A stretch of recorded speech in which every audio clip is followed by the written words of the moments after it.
अनिरुद्ध जैसे ही drawing room में घुसा, उसकी चाल में गुस्से और बेचैनी की झलक थी। अर्शी सोफे पर बैठी टीवी देख रही थी, लेकिन अनिरुद्ध की उपस्थिति ने वातावरण को भारी कर दिया। वह सीधे अर्शी के सामने जाकर खड़ा हो गया। चेहरा थका हुआ था, लेकिन आंखों में एक अलग ही डिटर्मिनेशन झलक रहा था। उसने गहरी सांस ली और बोल पड़ा, मैं झनक के पास जाना चाहता हूं, अर्शी। इस बार मुझे मत रोकना। लेकिन अनिरुद्ध की बात खत्म भी नहीं हुई थी कि अर्शी एकदम गरज उठी, तुम उसके पास जाना चाहते हो? क्या तुम पागल हो गए हो अनिरुद्ध? मैं तुम्हें कहीं नहीं जाने दूंगी। उसकी आंखों में गुस्सा और चोट की आग थी, जैसे वह खुद को भी समझा नहीं पा रही थी कि आखिर क्यों अब तक वह चुप थी।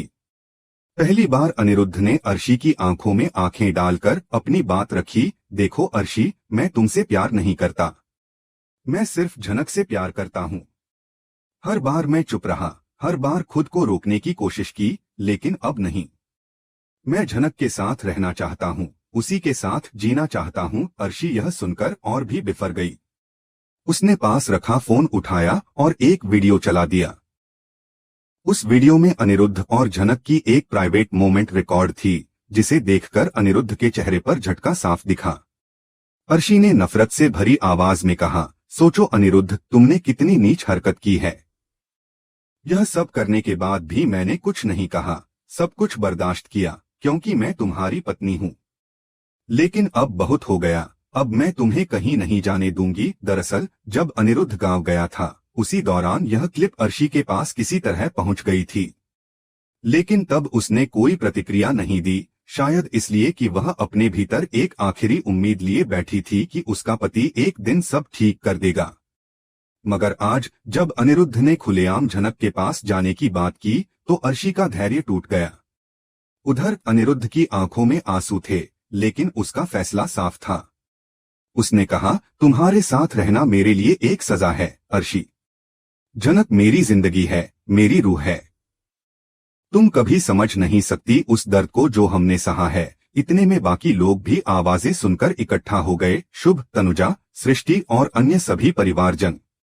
शुभ ने घमंडी लहजे में कहा, अनिरुद्ध तुम कहीं नहीं जाओगे, अपने घर में रहो इज्जत से। तनुजा, जो अब तक खामोश थी, रोने लगी। वह बोली, बेटा तुम्हें अंदाजा भी है कि लोग क्या कहेंगे? झनक के पास जाकर हमारी नाक कटवाओगे? ये क्या कर रहे हो तुम? इन बातों के बीच सृष्टि भी चुप नहीं रही। उसने अपनी चिरपरिचित कड़वाहट के साथ कहा, तुम दोनों ने घर के सामने तमाशा बना दिया है। एक लड़की ने तुम्हारा दिमाग घुमा दिया है अनिरुद्ध, और तुम्हें यह भी नहीं दिख रहा कि तुम्हारे सामने जो अर्शी खड़ी है, मेरी बेटी, वह तुम्हारे लिए क्या क्या करती रही है।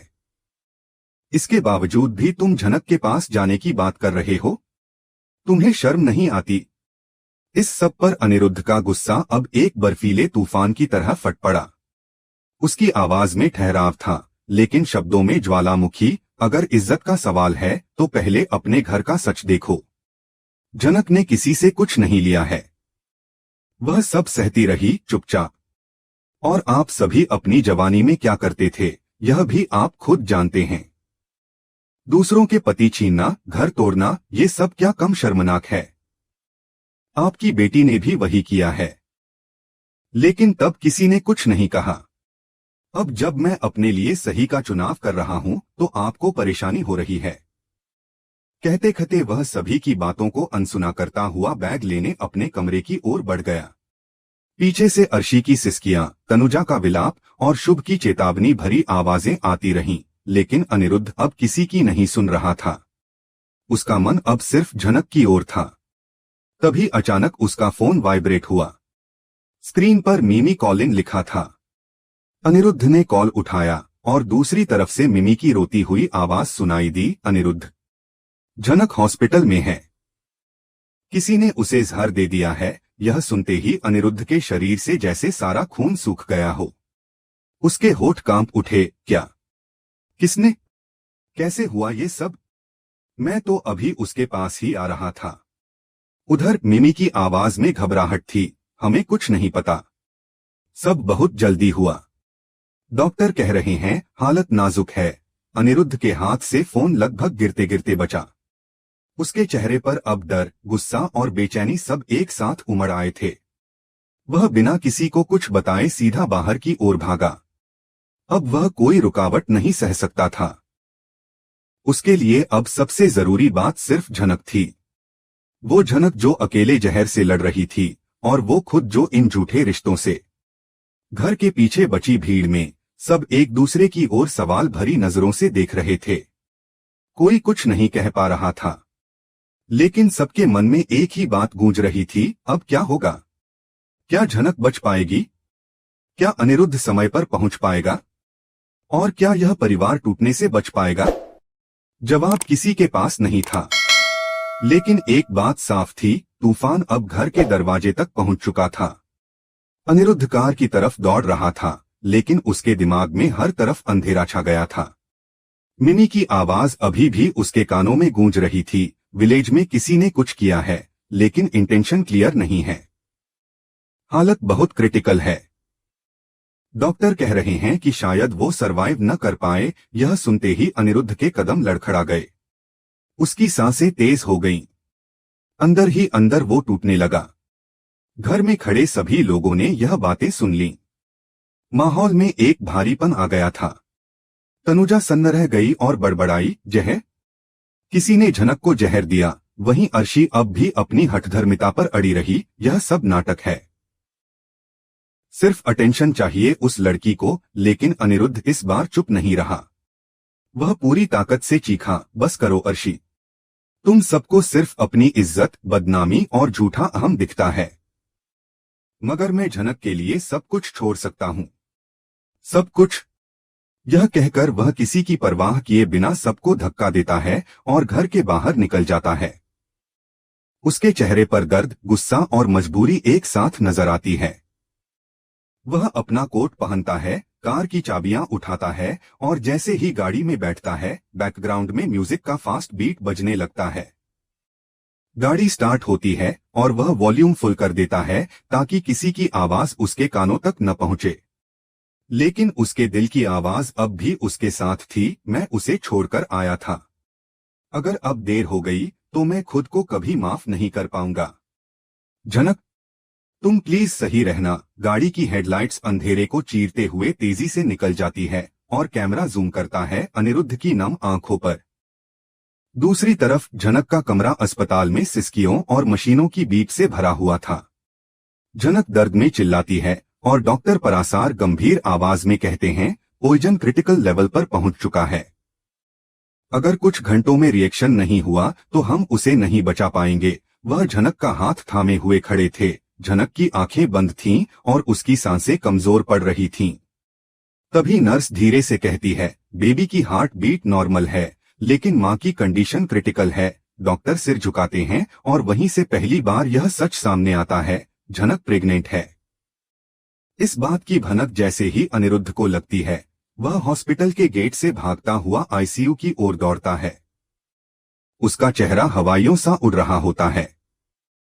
जैसे ही वह दरवाजा खोलता है, उसका दिल दहल जाता है। झनक उसके सामने मशीनों से जुड़ी हुई पड़ी है। अनिरुद्ध फौरन उसके पास गिर जाता है, उसके हाथ पकड़ता है और कांपती आवाज में कहता है, झनक, मैं आ गया हूं। प्लीज आंखें खोलो। मुझे तुमसे बहुत कुछ कहना है। मैंने सब कुछ छोड़ दिया है। मैं अर्शी को भी तलाक दे दूंगा, सब कुछ छोड़ दूंगा, बस तुम वापस आ जाओ।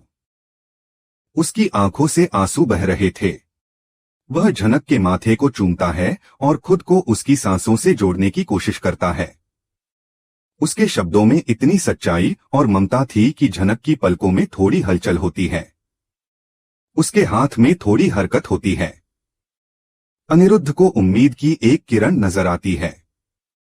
वह और मजबूती से उसका हाथ थामता है। झनक, तुम हार मत मानना। सिर्फ मेरे लिए नहीं, अपने लिए, अपने बच्चे के लिए। कैमरा धीरे धीरे फेड होता है और अगले दृश्य की ओर बढ़ता है। दूसरी ओर अर्शी अपने कमरे में मून को समझा रही होती है, बेटा तुम कहीं नहीं जाना। ये सब बातें समझने की तुम्हारी उम्र नहीं है। सब कुछ मैं संभाल लूंगी। लेकिन मून की आंखों में भी सवाल थे, जैसे वो सब कुछ समझ रही हो, लेकिन शब्दों में नहीं कह पा रही थी। इधर अस्पताल में एक और मोड़ आता है। डॉक्टर गलती से अनिरुद्ध से कह बैठते हैं, बेबी अब सेफ है, और अगर रिस्पॉन्स जल्दी मिला तो मां भी सेफ हो सकती है। अनिरुद्ध कुछ पल को सन्न रह जाता है। उसके चेहरे पर हैरानी और खुशी की मिलीजुली भावनाएं आती हैं। वह बड़बड़ाता है, बेबी मतलब झनक प्रेग्नेंट थी? मैं समझा नहीं। वह कुछ और बोलने ही वाला होता है कि डॉक्टर परासार उसकी ओर देखकर चुप हो जाते हैं। अब कहानी उस मुकाम पर पहुंच रही थी जहां सच्चाई और रिश्तों का टकराव अपने चरम पर था। झनक जिंदगी और मौत की लड़ाई लड़ रही थी, लेकिन अब वह सिर्फ एक औरत नहीं, एक मां भी थी। उसकी कोख में पल रहा बच्चा उस आशा की डोर था जो उसे वापस खींच रही थी। अनिरुद्ध की आंखों में झनक और उसके बच्चे दोनों की तस्वीर थी। उसके मन में यह सवाल भी उठने लगा था कि अगर सब ठीक हो गया तो क्या वो इस नए जीवन के साथ एक नई शुरुआत कर पाएगा। और उधर मून, जो अब तक केवल एक बच्ची थी, वह भी इस उथल पुथल का हिस्सा बन चुकी थी। सवाल अब यह नहीं था कि अनिरुद्ध झनक को चुनेगा या नहीं, सवाल यह था कि मून किसके साथ रहेगी। क्या मून उस मां के पास जाएगी जिसने उसे जन्म दिया, या उस औरत के पास जो उसे पाल रही थी? ये निर्णय अब किसी के भी हाथ में नहीं था। कहानी अब एक ऐसे मोड़ पर है जहां हर किरदार की नीति एक बड़ी सच्चाई से जुड़ गई है। एक मां की लड़ाई, एक पिता की मजबूरी, एक पत्नी की साजिश और एक बच्ची का भविष्य, सब कुछ अब समय के हाथ में था। सवाल यह भी था कि किसने झनक को जहर दिया और क्यों? इसका जवाब भी अब बहुत दूर नहीं था।